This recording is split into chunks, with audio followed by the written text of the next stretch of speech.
পশ্চিমবঙ্গের বিধানসভা নির্বাচনে আলোচনার অন্যতম কেন্দ্র ছিলেন তারকা প্রার্থীরা। অভিনেতা থেকে পরিচালক, রূপালী পর্দার পরিচিত মুখরা নেমেছিলেন ভোটের লড়াইয়ে। কিন্তু রাজ্য জুড়ে গেরুয়া ঝড়ে শেষ পর্যন্ত কে কাকে টেক্কা দিল? ফলাফল বলছে বড় ধাক্কাই খেয়েছেন তৃণমূলের তারকা প্রার্থীরা। বিজেপির ঢেউয়ে ভেসে গেছে অনেকের রাজনৈতিক স্বপ্ন। সিলন টি রপ্তানিতে শীর্ষে। পশ্চিমবঙ্গের বিধানসভা নির্বাচনে এবারও লড়েছেন এক ঝাঁক তারকা প্রার্থী। রূপলী পর্দা থেকে রাজনীতির ময়দানে নেমে কারোর ভাগ্যে জুটেছে জয়, আবার কারোর ভাগ্যে পরাজয়। বর্তমান মুখ্যমন্ত্রী মমতা বন্দ্যোপাধ্যায়ের সাথেই হাঁটতে হয়েছে তৃণমূল কংগ্রেসের একাধিক তারকা প্রার্থীকেও।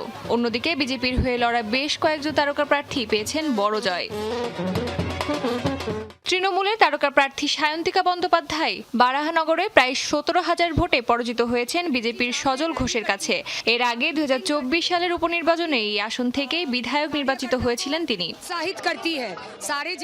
ব্যারাকপুরে তৃণমূলের আরেক তারকা প্রার্থী রাজ চক্রবর্তী দ্বিতীয়বারের মতো ভোট যুদ্ধে নেমে বিজেপির কৌস্তব বাগচির কাছে হারলেন 15,000-এর বেশি ভোটে।